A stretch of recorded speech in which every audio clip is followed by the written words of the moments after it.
Hello guys, this Vishal Sharma. Welcome to the catalyst group. कैसे हो आप सभी लोग? आई होप आप सभी अच्छे होंगे और अच्छे से पढ़ाई कर रहे होंगे। आज हम टॉपिक अपना स्टार्ट करने वाले हैं आईसी इंजन। कौन सा टॉपिक स्टार्ट करने वाले हैं हम? IC engine. तो सबसे पहला अगर मैं आपसे क्वेश्चन पूछूं कि what is the engine, engine क्या होता है, what is the definition of engine, engine की डेफिनेशन क्या होती है, तो अब मैं एक स्टेटमेंट बोलने वाला हूँ और आपको बताना है कि वो जो इंजन की डेफिनेशन में बोल रहा हूँ वो करेक्ट है या नहीं है। Engine is a device which is use to produce the mechanical energy. क्या ये डेफिनेशन करेक्ट है या नहीं है? Engine is a device which is use to produce the mechanical energy. सोचिए इस बारे में। इंजन एक ऐसी डिवाइस है जिसकी हेल्प से हम मैकेनिकल एनर्जी को प्रोड्यूस करते हैं। क्या यही डेफिनेशन है इंजन की? बिल्कुल नहीं। ये आपकी डेफिनेशन थर्मोडायनेमिकली करेक्ट नहीं है, क्योंकि आप इसमें लिख रहे हो we are going to produce the mechanical energy. Engine की जो डेफिनेशन होती है वो ये डेफिनेशन होती है कि engine is a device in which we will convert the chemical energy of the fuel. We will convert the chemical energy of the fuel into mechanical energy। Engine में हम क्या करते हैं? इंजन में हम क्या करेंगे बताइए? इंजन में हम करेंगे फ्यूल की केमिकल एनर्जी का कन्वर्जन मैकेनिकल एनर्जी में। फ्यूल के पास कौन सी एनर्जी होती है? फ्यूल के पास आपकी होती है केमिकल एनर्जी। कौन सी एनर्जी? Chemical energy. और उसको हम क्या करते हैं? एक डिवाइस में ट्रांसफ़र करते हैं और वो डिवाइस होती है आपका इंजन। उसमें हम क्या करते हैं? फ्यूल की केमिकल एनर्जी को पहले हीट एनर्जी में कन्वर्ट करते हैं। किस एनर्जी में? हीट एनर्जी में कन्वर्ट करते हैं। And after converting it into the heat energy we will convert it into mechanical energy. We will convert it into mechanical energy. तो अगर आपसे कोई भी डेफिनेशन पूछे व्हाट इज द इंजन, तो इंजन की डेफिनेशन क्या होगी? Engine is a device in which chemical energy of the fuel is converted into the mechanical energy. पर ये chemical energy directly mechanical energy में कन्वर्ट नहीं होती है। First we will convert the chemical energy into heat energy and further this heat energy will be converted into mechanical energy। तो पहले ये जाएगा केमिकल से हीट में, फिर हीट एनर्जी आपकी किस में जाएगी? मैकेनिकल एनर्जी में कन्वर्ट हो जाएगी। तो जैसा कि आपने थर्मोडायनेमिक्स में ये भी पढ़ा है कि जब एनर्जीज का कन्वर्जन होता है, low grade energy high grade energy में कन्वर्ट होती है या फिर high grade energy low grade energy में कन्वर्ट होती है, तो वहाँ पर आपने एंट्रोपी का कंसेप्ट पढ़ा होगा। क्या पढ़ा होगा? एंट्रोपी का कंसेप्ट पढ़ा होगा। तो जब भी आप मैकेनिकल एनर्जी को प्रोड्यूस करोगे, किसको प्रोड्यूस करोगे? मैकेनिकल एनर्जी को प्रोड्यूस करोगे, तो आपको कुछ ना कुछ एनर्जी को क्या करना पड़ेगा? सराउंडिंग में क्या करना पड़ेगा? सप्लाई करना पड़ेगा। सराउंडिंग में उसको भेजना पड़ेगा in order to get some mechanical energy. आपको यहाँ से हीट लॉस करवाना पड़ेगा। आपको यहाँ से हीट लॉस करवाना पड़ेगा। तो आपने देखा भी होगा कि जो आपका एग्जॉस्टर होता है, जो आपका एग्जॉस्ट पाइप होता है, जो आपका साइलेंसर होता है, वहाँ से कौन निकलता है? वहाँ से निकलता है स्मोक। और स्मोक ही क्या होती है? हीट एनर्जी होती है। And this heat energy will be lost in your surrounding. Now come to the classification of the engine. Engine का क्लासिफिकेशन कैसे किया जाता है? Next point is your classification of the engine. Engine का classification कैसे करते हैं? देखिए, classification of engine. Next point is classification of engine. जो इंजन का जो क्लासिफिकेशन होता है वो हम किस तरीके से करते हैं, अब हम देखने वाले हैं कि जो इंजन होते हैं वो डिफरेंट टाइप्स के होते हैं। वो कौन कौन से इंजन होते हैं, उन पर रिलेटेड क्वेश्चन क्या आ सकते हैं। तो मैं सबसे पहला क्लासिफिकेशन करना चाहता हूं इंजन का on the basis of the combustion chamber. On the basis of combustion chamber. Combustion chamber मतलब क्या होता है? कंबशन मतलब क्या होता है? किसी चीज को जलाना।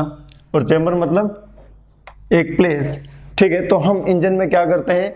फ्यूल को बर्न करते हैं। तो फ्यूल को हम कहाँ बर्न करते हैं? अकॉर्डिंग टू दैट हम इंजन को दो पार्ट्स में क्लासीफाई कर सकते हैं। हम according to the combustion chamber engine को दो पार्ट में डिवाइड कर सकते हैं।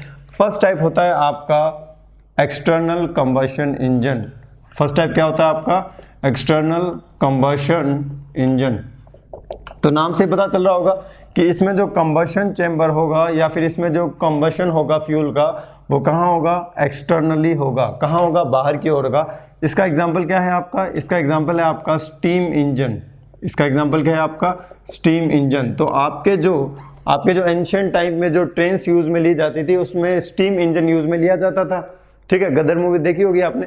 तो उसमें आप क्या देखते हो कि बाहर से कोयले को, कोल को हम क्या करते हैं, बर्नर में डालते हैं। किस में डालते हैं, बर्नर में डालते हैं। वहां पर स्टीम प्रोड्यूस होती है और वो steam further will be supply to the steam turbine, और वहां से आपकी गाड़ी क्या होती है, प्रोपेल होती है। तो इसमें क्या होता है, आपका जो इंजन होता है, आपका जो इंजन होता है, जहां पर आपकी मैकेनिकल पावर प्रोड्यूस हो रही है, वहां पर हम फ्यूल को बर्न नहीं करते हैं। एक्सटर्नली किसी और चैम्बर में हम फ्यूल को बर्न करेंगे, और वहां से जो हीट एनर्जी है वो हम सप्लाई करेंगे वाटर को, और वो वाटर उस हीट एनर्जी को कैरी करते हुए आगे आएगा और वो स्टीम में कन्वर्ट हो जाएगा। And this steam is having high temperature and high pressure, और उसकी जो ये हीट एनर्जी होगी it will be converted into the mechanical energy with the help of the steam turbine. With the help of the steam turbine, steam turbine में क्या होता है, जो आपके स्टीम के पास जो हीट एनर्जी होती है वो कन्वर्ट किस में होती है, मैकेनिकल एनर्जी में कन्वर्ट होती है। तो स्टीम टरबाइन के अगर आगे आप जनरेटर ऐड कर दोगे या फिर अल्टरनेटर ऐड कर दोगे, कपल कर दोगे, तो आप इलेक्ट्रिसिटी को प्रोड्यूस कर लोगे। अगर स्टीम टरबाइन के आगे आप उसकी शाफ्ट से कोई एक आप प्रोपेलिंग डिवाइस, ऑटोमोबाइल अटैच कर दोगे, तो वो आपका क्या हो जाएगा, वो आपका हो जाएगा स्टीम इंजन। वो आपका क्या हो जाएगा, स्टीम इंजन हो जाएगा। तो आपको ये सिर्फ इतना ही ध्यान रखना है, एक्सटर्नल कंबशन इंजन में जो कंबशन चैम्बर होगा वो आपके इंजन में नहीं होगा, बाहर की ओर कहीं और होगा। तो अगर एक एक्सटर्नल कंबशन इंजन है, तो दूसरे की अगर हम बात करते हैं तो दूसरा क्या होगा, दूसरा होगा आपका इंटरनल कंबशन इंजन। दूसरा क्या होगा आपका, इंटरनल कंबशन इंजन। तो इसमें क्या होगा, जो आपका फ्यूल का बर्निंग होगा, जो आपका फ्यूल का कंबशन होगा, वो कहाँ होगा, इंटरनली होगा। आप उसे देख नहीं सकते हो। इंटरनली का मतलब है आप उसे जलते हुए फ्यूल को देख नहीं सकते हो, एक्सटर्नली में आप देख सकते हो। तो आपने गदर मूवी में वो देखा होगा, इंजन में वो बाहर से कोयला डालते हैं, वो अंदर दिख रहा होता है वहां पे कि वह जो कोयला है वो जल रहा है, जो कोल है वो वहां पर बर्न हो रहा है। लेकिन ऐसे इंजन में, इंटरनल कंबशन इंजन में, हम फ्यूल को बर्न होते हुए नहीं देख सकते, क्योंकि इसमें जो फ्यूल की जो बर्निंग होती है, कंबशन होता है, वो एक क्लोज्ड चेंबर में होता है। किस चेंबर में होता है, क्लोज्ड चेंबर में होता है। तो हम कह सकते हैं वो एक इंटरनली कंबशन इंजन होता है। ठीक है, इंटरनल कंबशन के जो एग्जाम्पल है वो तो आपको पता ही है क्या एग्जाम्पल है जो हम पढ़ने वाले हैं, पेट्रोल इंजन, पेट्रोल इंजन। दूसरा है आपका diesel engine, petrol engine, diesel engine, और बताइए गैसोलीन इंजन। तो जो आपका गैसोलीन इंजन है जिसमें आप एलपीजी या सीएनजी यूज में लेते हो, वो भी आपका कैसा इंजन है, इंटरनल कंबशन इंजन है। So this is the classification of the engine on the basis of the combustion chamber. Now come to the next classification of the engine, that is on the basis of the combustion of the fuel, that is on the basis of the combustion of the fuel। मतलब आप fuel किस तरीके से जगा रहे हो, which means the type of the ignition, which means the type of the ignition। तो जो अब मैं next classification करने वाला हूँ सेकंड नंबर पर, that will be based on the ignition type, on the basis of type of ignition, कि आप फ्यूल को कैसे इग्नाइट कर रहे हो, उसको कैसे बर्न कर रहे हो, उसका कंबशन आप कैसे कर रहे हो। ठीक है, तो देखिए इसमें दो टाइप के होते हैं, एक होता है आपका एसआई इंजन, दूसरा होता है आपका सीआई इंजन। एक होता है आपका एसआई इंजन, ठीक है, दूसरा क्या होता है आपका सीआई इंजन। नाम सुने होंगे आपने। एसआई इंजन का मतलब क्या होता है, एसआई इंजन का मतलब होता है spark ignition engine, spark ignition engine. Very good, come to the next. CI का मतलब क्या होगा, कंप्रेशन इग्निशन इंजन,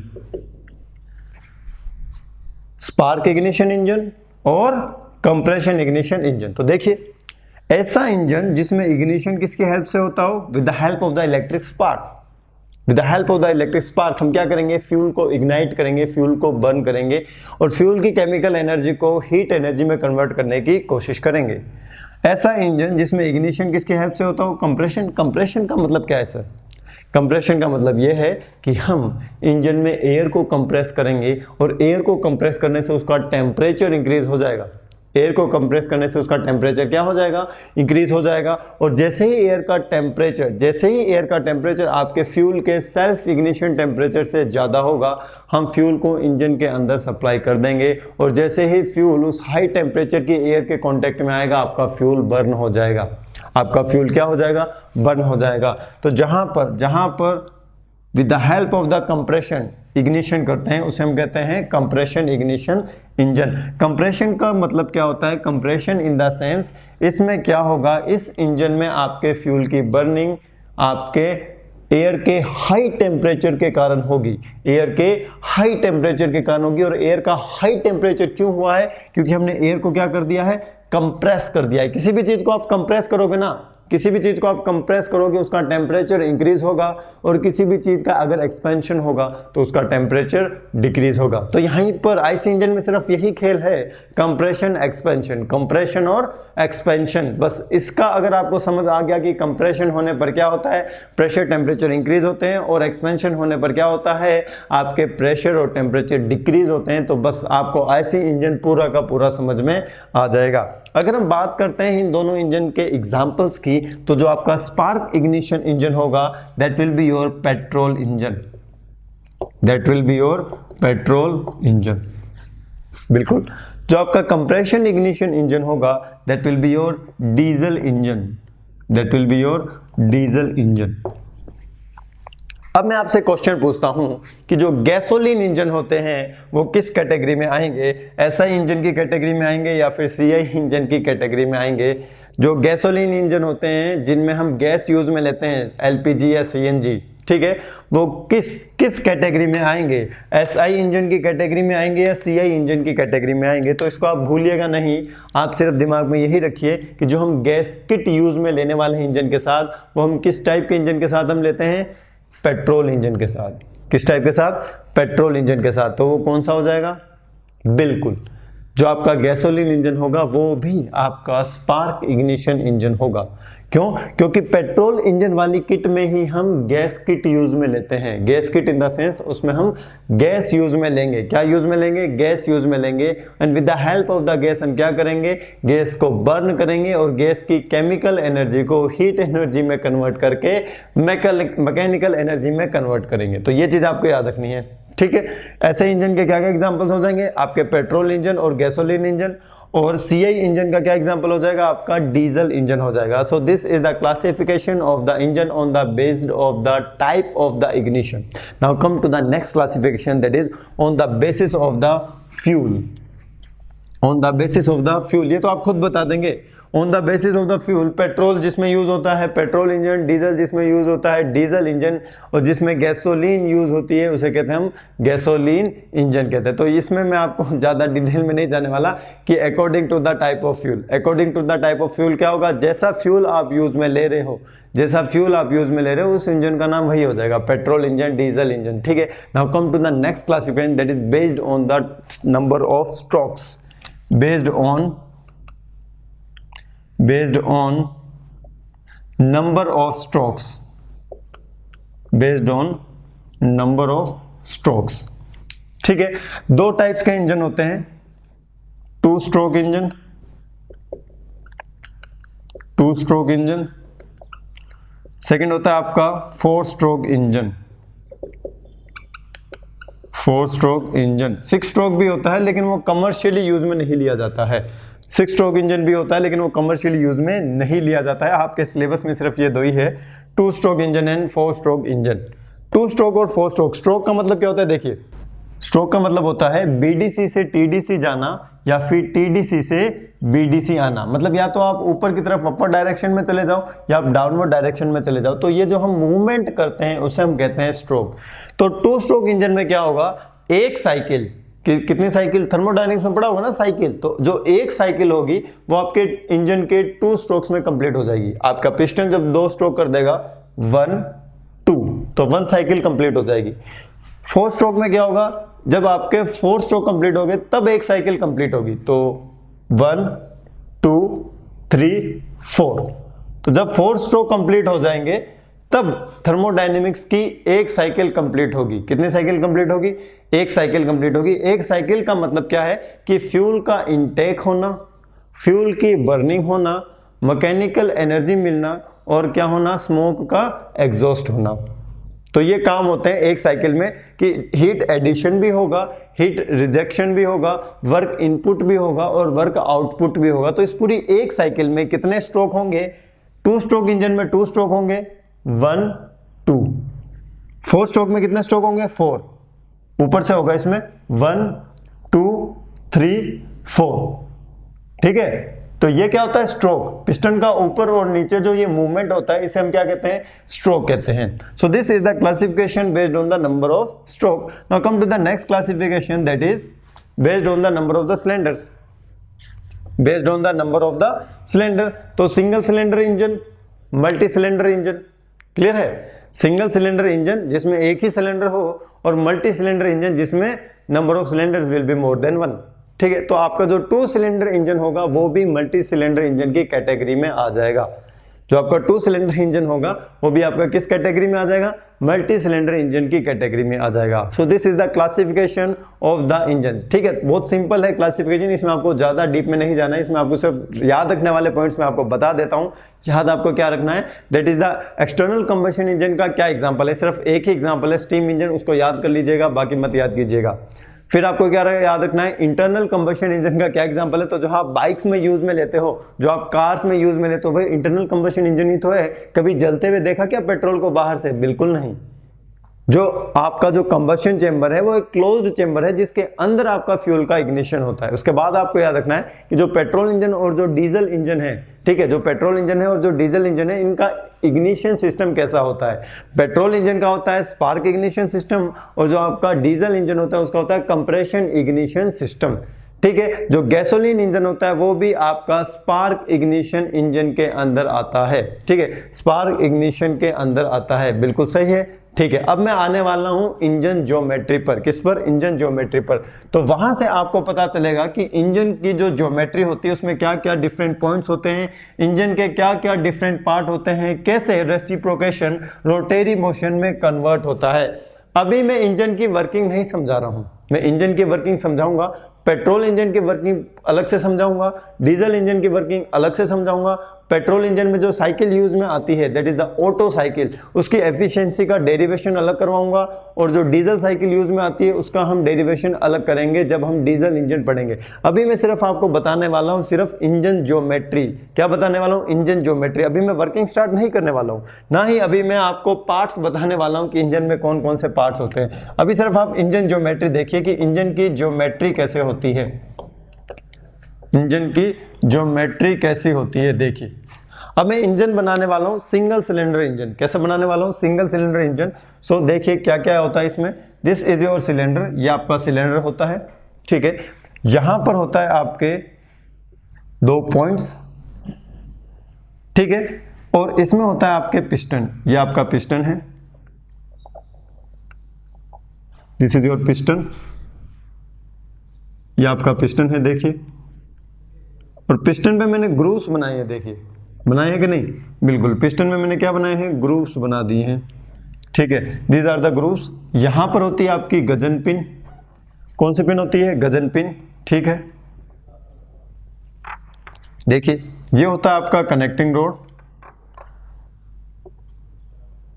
ये होता है आपका कनेक्टिंग रोड, और ये कनेक्टिंग रोड कनेक्ट होता है आपका क्रैंक से। किससे कनेक्ट होता है, क्रैंक से कनेक्ट होता है। ठीक है, this is your connecting road और दिस इज योर क्रैंक। ये आपकी क्या है, क्रैंक है। ठीक है, अब देखिए ज्योमेट्री में आने वाला हूं मैं अभी। यहां पर आपका होता है एक valve, that is inlet valve. यहां पर होता है आपका एग्जॉस्ट वॉल्व।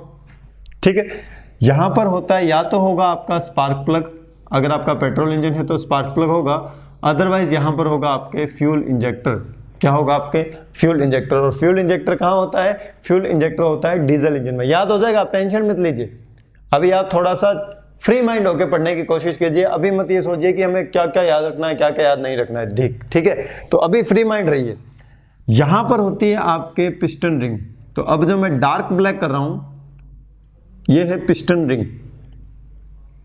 ये क्या है आपकी पिस्टन रिंग। यहां भी क्या है आपकी piston ring. So this will be the piston ring, this is also the piston ring. यहाँ कितनी पिस्टन रिंग्स है? 2 है। रिंग इन द सेंस जैसे ये आपका पिस्टन है, ये आपका पिस्टन है, इसके अराउंड एक सर्कुलर रिंग होगी, ठीक है, एक सर्कुलर रिंग होगी, उसे हम कहते हैं पिस्टन रिंग। उसे हम क्या कहते हैं? Piston ring. पिस्टन रिंग क्यों यूज में लेते हैं वो भी मैं आपको बताऊंगा, ठीक है। देखिए अब हम बढ़ते हैं आगे। ये जो पॉइंट होता है, इस पॉइंट को हम कहते हैं TDC। इस पॉइंट को हम क्या कहते हैं? TDC, top dead centre. इस पॉइंट को हम क्या कहते हैं? इस पॉइंट को हम कहते हैं BDC, that is the bottom dead centre. सबसे ऊपर वाला होगा आपका टॉप डेड सेंटर, सबसे नीचे वाला होगा बॉटम डेड सेंटर।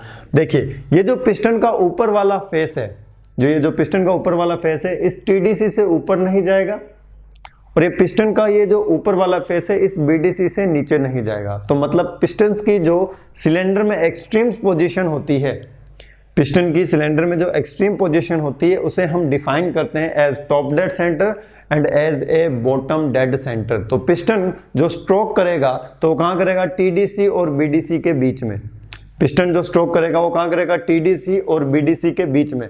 अब स्ट्रोक कैसा होगा? देखिए, this is the 1 stroke, 2 stroke, 3 stroke, 4 stroke, 1 stroke, 2 stroke. तो मतलब TDC से BDC के बीच का जो मूवमेंट है उसे हम कहते हैं स्ट्रोक। उसे हम क्या कहते हैं? स्ट्रोक कहते हैं। बिल्कुल क्लियर है? यहां तक क्लियर है?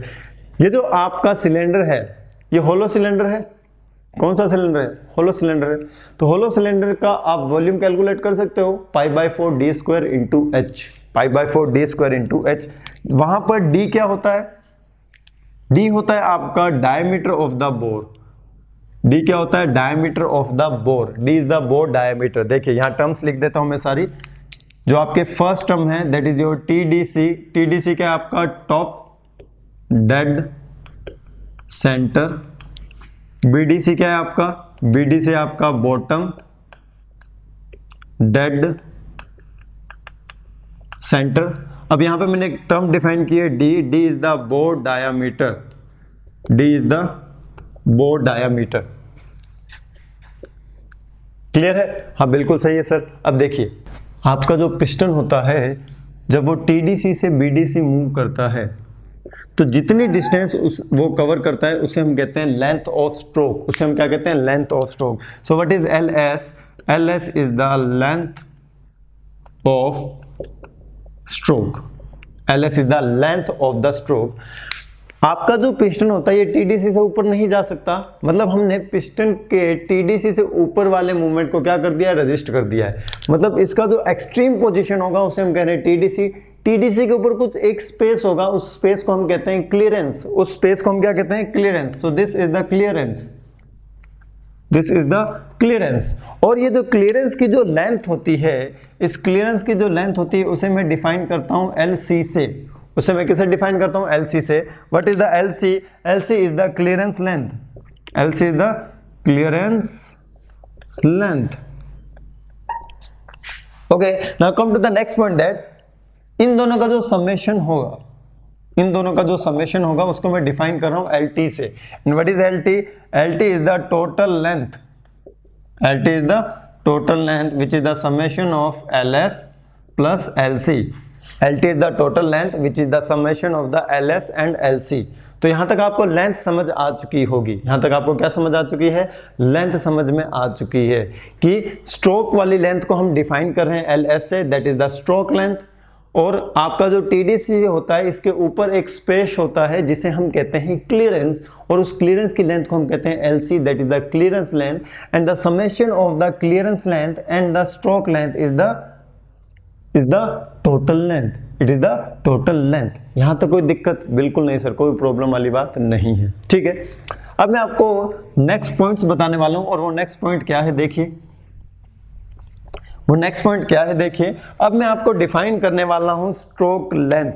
क्या डिफाइन करने वाला हूं? Stroke length. तो देखिए स्ट्रोक लेंथ को डिफाइन हम कैसे करेंगे? Stroke length is the distance covered by the piston in 1 stroke. Define कर सकते हो, stroke length is the distance covered by the piston in 1 stroke. One stroke में, चाहे वो बीडीसी से टीडीसी मूव करे, चाहे वो टीडीसी से बीडीसी मूव करे, इन दोनों में जब भी वो मूवमेंट करेगा तो जो भी डिस्टेंस कवर होगा उस डिस्टेंस को हम क्या कहेंगे, लेंथ ऑफ द स्ट्रोक कहेंगे। उसे हम क्या कहेंगे, लेंथ ऑफ द स्ट्रोक, या फिर हम उसे कह सकते हैं स्ट्रोक लेंथ कह सकते हैं। बिल्कुल क्लियर है, ठीक है। अब similar to the stroke length में एक नई टर्म डिफाइन कर रहा हूं, that is the stroke volume. That is the stroke volume. तो स्ट्रोक वॉल्यूम क्या होता है, देखिए बिल्कुल सिंपल, यहीं से डेफिनेशन निकालनी है कि एक स्ट्रोक में, सिंगल स्ट्रोक में आपका पिस्टन जितना वॉल्यूम कवर करता है, जितना वॉल्यूम कवर करता है उसे हम क्या कहते हैं, स्ट्रोक वॉल्यूम कहते हैं। बिल्कुल सही है, एक स्ट्रोक में आपका जो पिस्टन है जो जितना वॉल्यूम कवर करेगा उसे हम कहते हैं स्ट्रोक वॉल्यूम।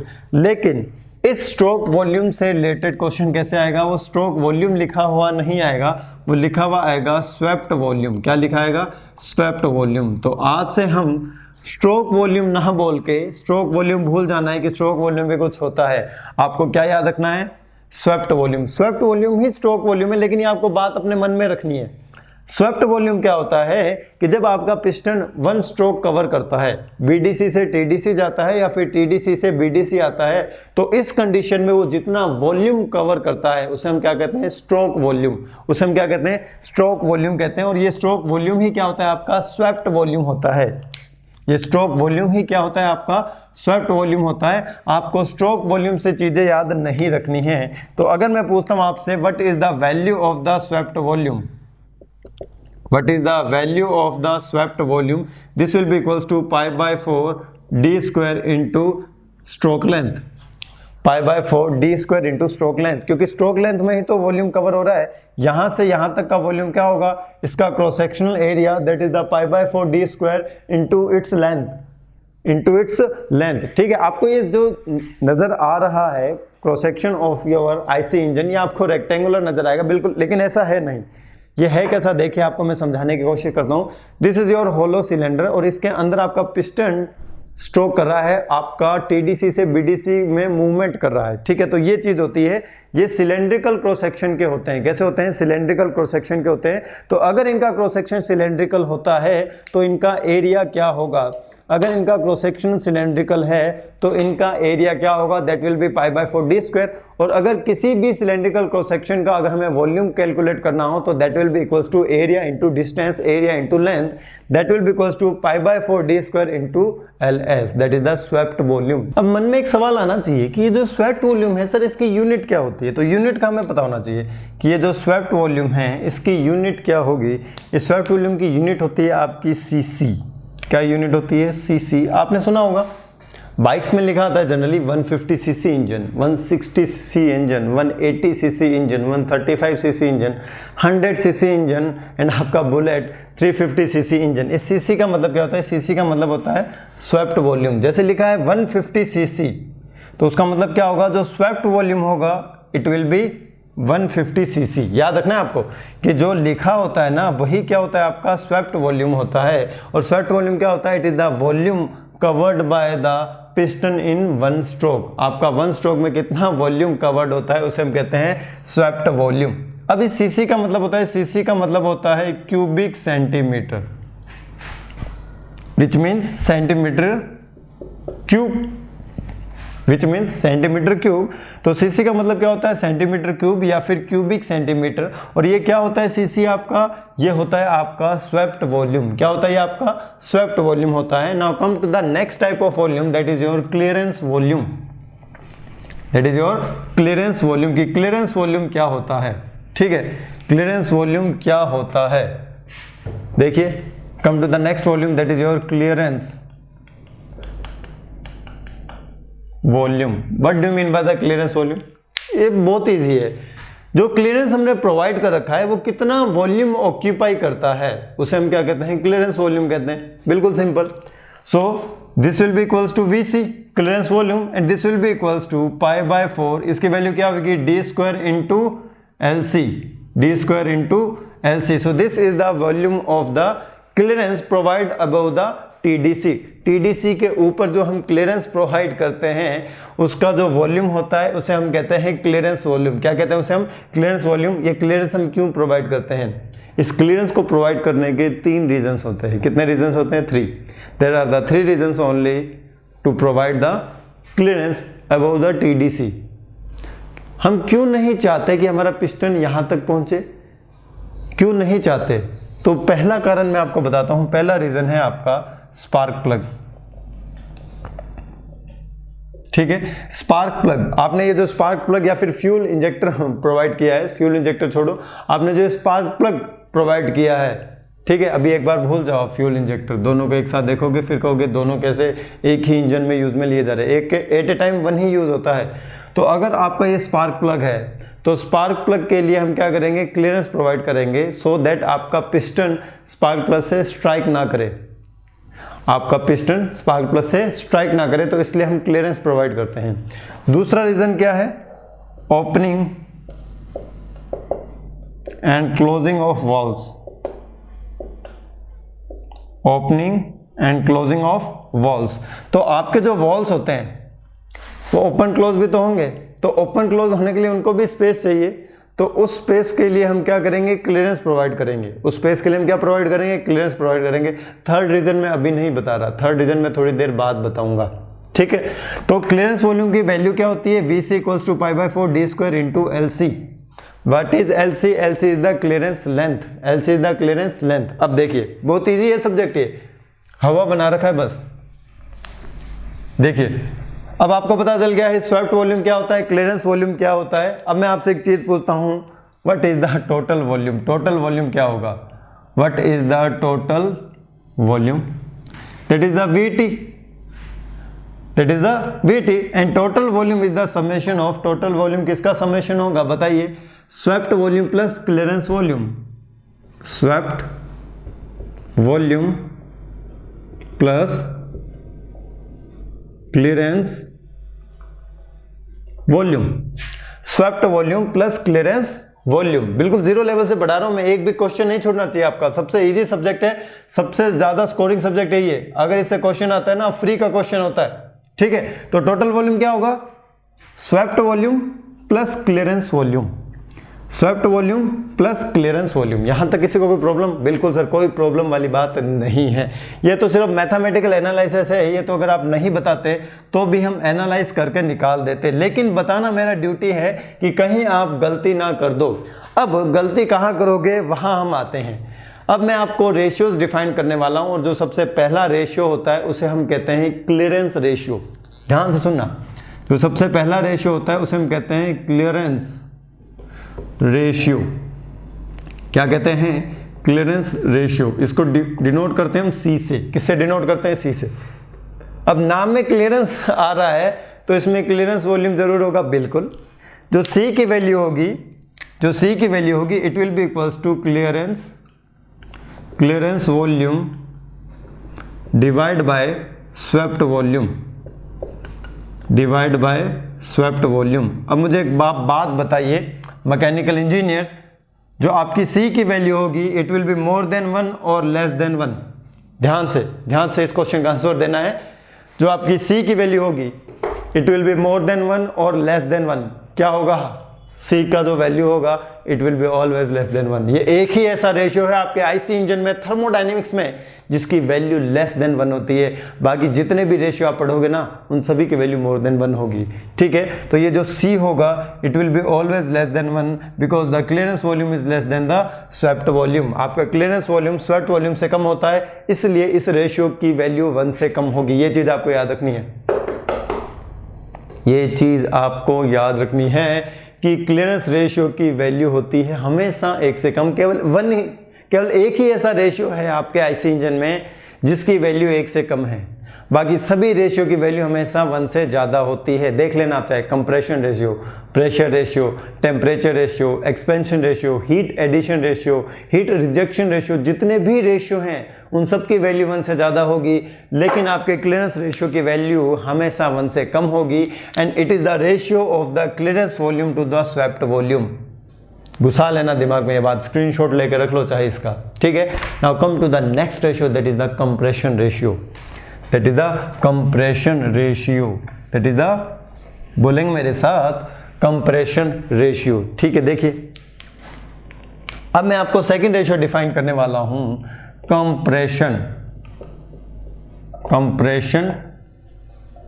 रेशियो। इसको हम डिनोट करते हैं आर से, इसको हम किससे डिनोट करते हैं, आर से, ठीक है, ध्यान रखना इसका, आर से हम डिनोट करते हैं, किससे डिनोट करते हैं, आर से डिनोट करते हैं। देखिए कंप्रेशन रेशियो क्या होता है, it is the ratio of the working fluid, it is the ratio of the working fluids volume before compression to the after compression, it is the ratio of the working fluids volume before compression to after compression, before compression to after compression. देखिए क्या होता है, it is the total volume, it is the total volume divide by clearance volume, divide by clearance volume. यहां तक कोई problem अभी तक, mathematically अभी इतना ही याद रख लो, total volume divide by clearance volume.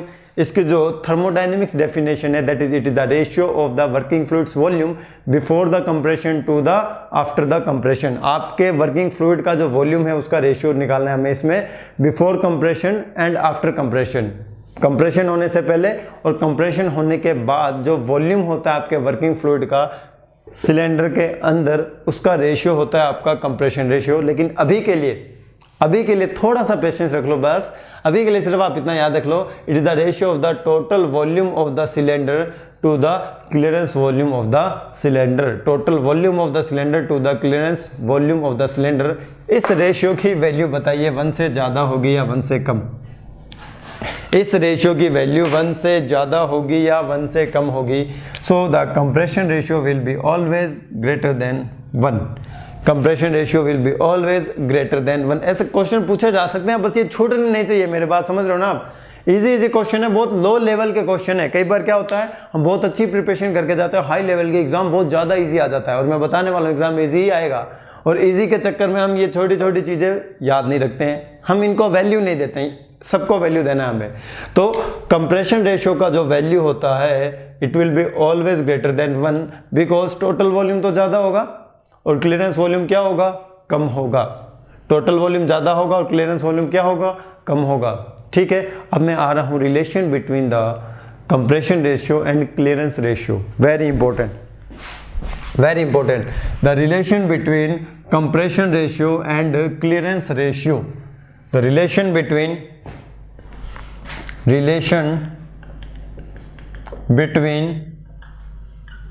Compression ratio, चलो मैं ऐसे लिखता हूं, रिलेशन बिटवीन आर एंड सी, थोड़ा आपको याद रखने में हेल्प होगा।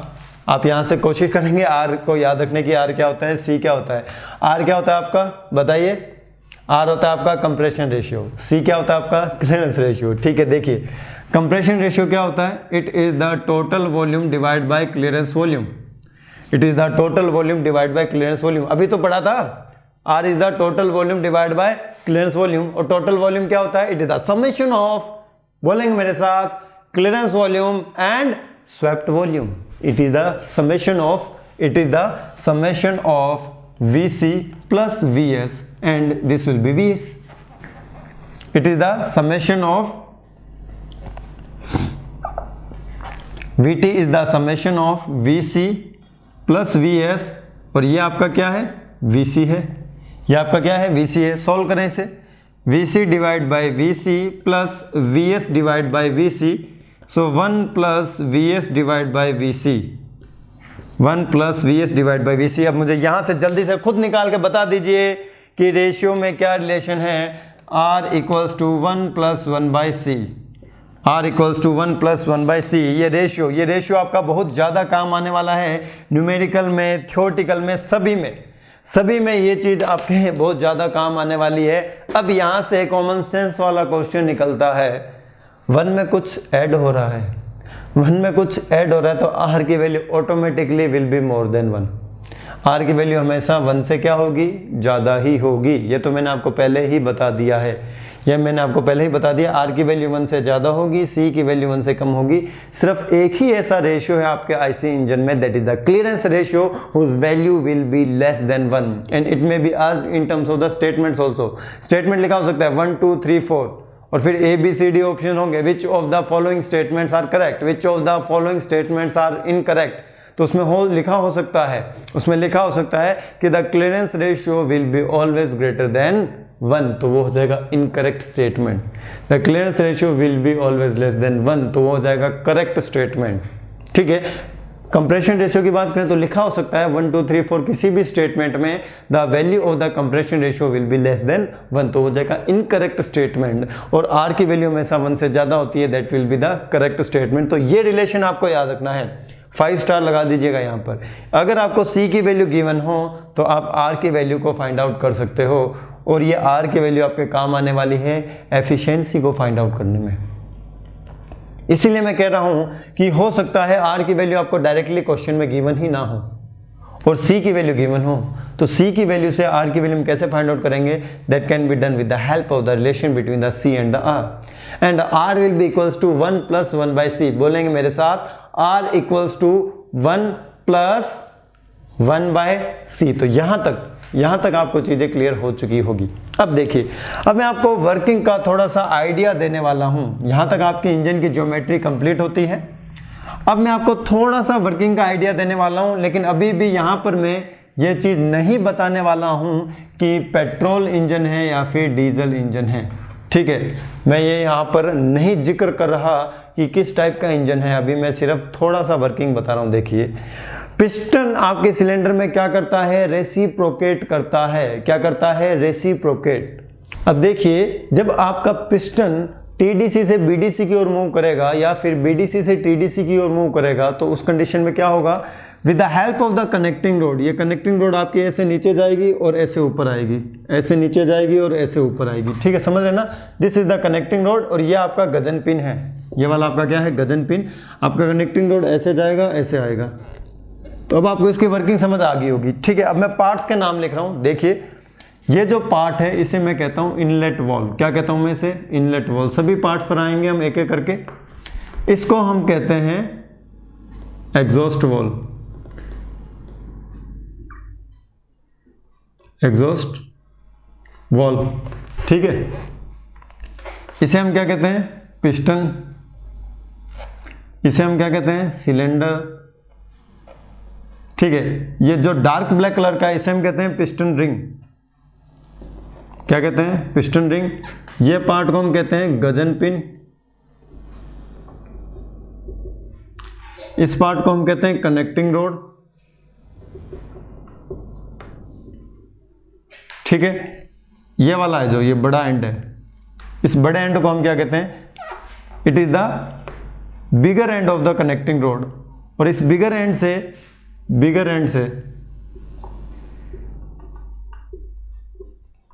से कनेक्ट होता है आपका क्रैंक। क्या कनेक्ट होता है, क्रैंक। और ये जो है इसे हम कहते हैं क्रैंक शाफ्ट। क्या कहते हैं, क्रैंक शाफ्ट। देखो, कनेक्टिंग रोड के दो एंड है, एक तो बिगर एंड है, एक स्मॉल एंड है। कनेक्टिंग रोड है, इसके दो एंड है, एक तो बिगर एंड है और एक स्मॉल एंड है। तो बिगर एंड किससे कनेक्ट होता है, क्रैंक से, और स्मॉल एंड किससे कनेक्ट होता है, पिस्टन से, with the help of Gajan pin. With the help of Gajan pin. Connecting road का क्या फंक्शन होता है, कनेक्टिंग रोड का आपका फंक्शन होता है पिस्टन के रेसिप्रोकेशन मोशन को क्रैंक के रोटरी मोशन में कन्वर्ट करना। पिस्टन के रेसिप्रोकेशन मोशन को क्रैंक के रोटरी मोशन में कन्वर्ट करता है आपका कनेक्टिंग रोड। कौन कन्वर्ट करता है, आपका कनेक्टिंग रोड कन्वर्ट करता है। तो ये पार्ट्स आपको समझ आ चुके होंगे, बिल्कुल सर समझ आ चुके हैं। अब देखिए, मैं एक एक पार्ट को डील करने वाला हूं, उसका मटेरियल बताने वाला हूं और उसका फंक्शन बताने वाला हूं। ठीक है, एक एक पार्ट में लूंगा और उसको मैं डील करूंगा। अब आपके दिमाग में आना चाहिए कि सर क्या ये नीचे से ऐसे खाली होता है, नहीं, ये पूरा ऐसे क्रैंक केस होता है। और इस क्रैंक केस में आप इंजन ऑयल डालते हो ना, जो कैप खोल के जो आपके इंजन ऑयल डालते हो आप, कैस्ट्रोल CRB, वो इंजन ऑयल यहाँ डलता है। वो आपका एज ए लुब्रिकेंट और कूलेंट एक्ट करता है। यहाँ पर होता है आपका इंजन ऑयल, वो आपका as a coolant and as a lubricant act करता है। ठीक है, इंजन ऑयल की बात कर रहा हूँ मैं। इंजन ऑयल कहाँ डलता है? क्रैंक केस में। नाम सुना होगा ना आपके, क्रैंक केस, याद रखने। सूटकेस नाम सुना आपने? ऐसा केस जिसमें हम सूट्स रखते हैं, सेम ऐसा केस जिसमें हम क्रैंक रखते हैं उसे हम क्या कहते हैं? Crank case. उसे हम क्या कहते हैं? Crank case.